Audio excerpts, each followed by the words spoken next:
नमस्कार।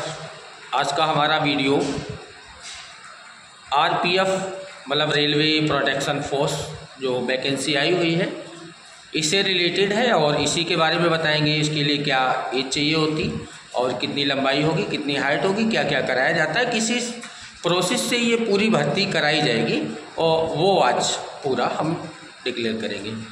तो आरपीएफ के समय आपने देखा होगा कि फॉर्म पढ़ रहे हैं। जिन विद्यार्थियों ने अभी तक फॉर्म नहीं डाले हैं तो वो फॉर्म डाल दीजिएगा, क्योंकि आरपीएफ की जो लास्ट डेट है वो 14/5/2024 है। उस डेट तक फॉर्म पड़ेंगे, शाम तक फॉर्म पड़ेंगे, तो इतना वेट ना करें, आप फॉर्म डाल दें आरपीएफ के लिए। इसमें जो जनरल की एज है और अनरिजर्व्ड जो मतलब यूआर जनरल की एज है और ईडब्ल्यूएस इनको मिला हुआ है, उनके लिए जो एज है वो 18 साल से 28 साल, वैसे तो 25 होती थी लेकिन कोविड का 3 वर्ष की छूट दे रखी है, तो 18 से 28 तक होती है। उसके बाद जो ओबीसी है उसे 3 साल की एक्स्ट्रा छूट है जो अब मतलब हमेशा से रहती है।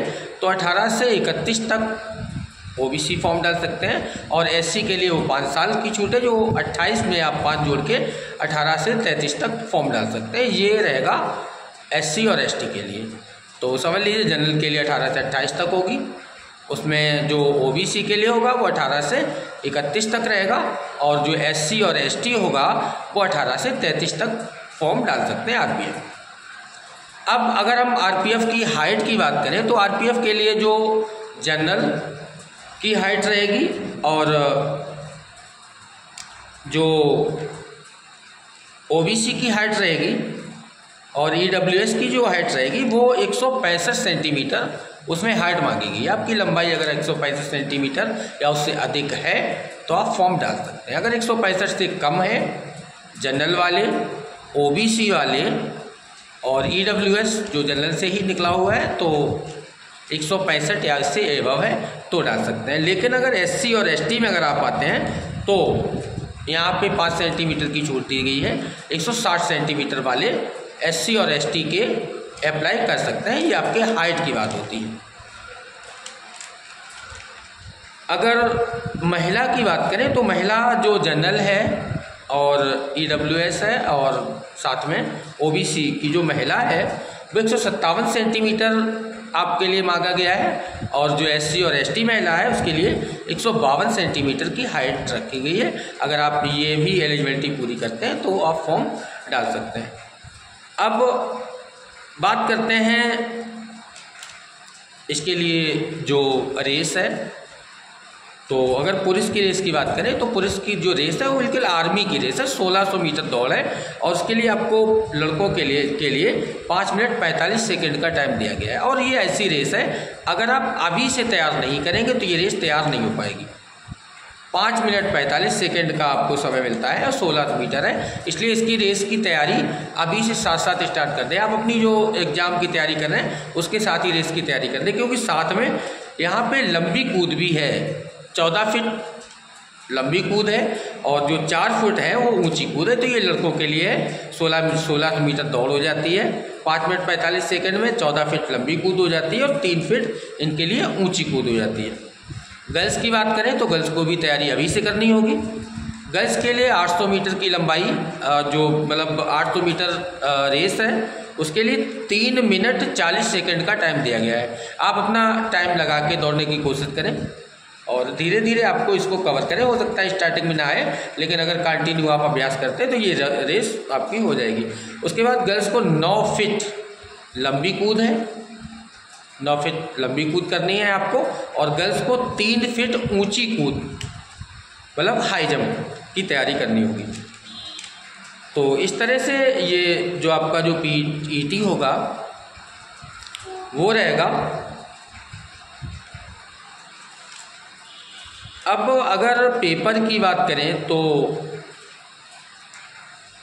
पेपर का जो स्तर है वो बहुत टफ नहीं है। हाई स्कूल लेवल का पेपर बनाया जाता है। इसका हाई स्कूल स्तर का पेपर है। इसमें नेगेटिव मार्किंग का 1/3 का प्रावधान रहता है, तो नेगेटिव को ना ही छुएंगे तो वो ज़्यादा बेटर रहेगा। टोटल 90 मिनट का आपको एग्ज़ाम में टाइम मिलता है। जिसमें 120 क्वेश्चन आएंगे और 120 क्वेश्चन का जो सिस्टम रहेगा वो 35 और 50 के क्रम से रहता है। 35 क्वेश्चन आपको मैथ के मिलते हैं, वो अंक गणित के मिलते हैं, उसमें अर्थमेटिक के मोस्टली रहते हैं। उसके बाद रीजनिंग के जो 35 क्वेश्चन होते हैं वो जनरल रीजनिंग होती है, तो 35, 70। उसके बाद 50 क्वेश्चन जो आपके जीएस में होंगे, तो उस 50 क्वेश्चनों में से लगभग 20 क्वेश्चन करंट अफेयर्स से रहते हैं और 30 क्वेश्चन नियर अबाउट जो आपकी स्टैटिक जीएस है, मतलब पुरानी जीएस है, इसमें इतिहास है, भूगोल है और बाकी सब है, राजतंत्र है, अर्थशास्त्र है, वो सब मिला के लगभग 30 क्वेश्चन आते हैं। तो ये आपका रहता है। निगेटिव मार्किंग आपको बताई दी गई है कि 1/3 का इसमें निगेटिव मार्किंग का प्रोसेस चलता है।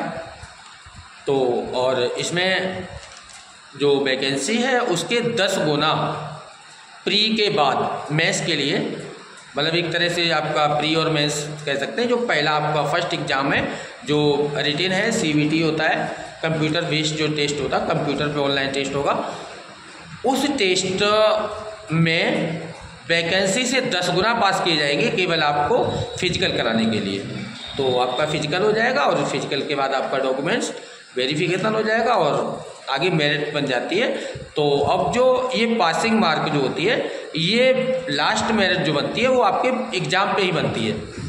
जो रेस है या जो मतलब हाई जंप है या लॉन्ग जंप है, वो केवल पासिंग है, उसके लिए आपको 2 चांस दिए जाते हैं। रेस के लिए तो नहीं मिलते हैं, लेकिन लॉन्ग जंप और हाई जंप के लिए 2 चांस दिए जाते हैं। अगर आप ये 2 चांस में आप जितना उन्होंने बताया है उतना तैयार है आपका, तो हो जाता है। ये एक आसान सा सिस्टम है, बहुत आसान तरीके से नौकरी ली जा सकती है अगर आप थोड़ी सी भी सही से मेहनत कर लेते हैं।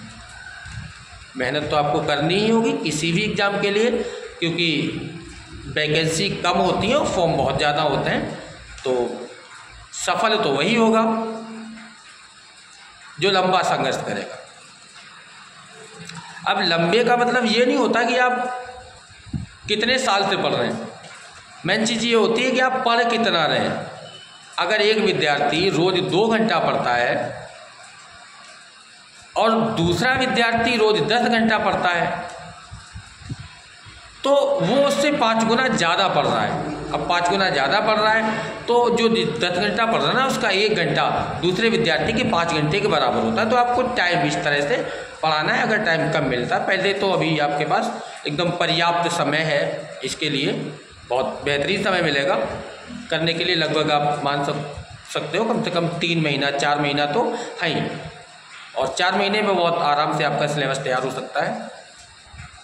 तो ये RPF का है, कांस्टेबल का बस थोड़ा सा हाई स्तर SI के लिए होता है, तो बहुत ज़्यादा टफ नहीं है, बस आप लग जाएं दोनों में। Best of luck. अगर आप मेहनत करते हैं तो अवश्य सफल हो। ठीक है, आज का वीडियो इतना ही। नमस्कार।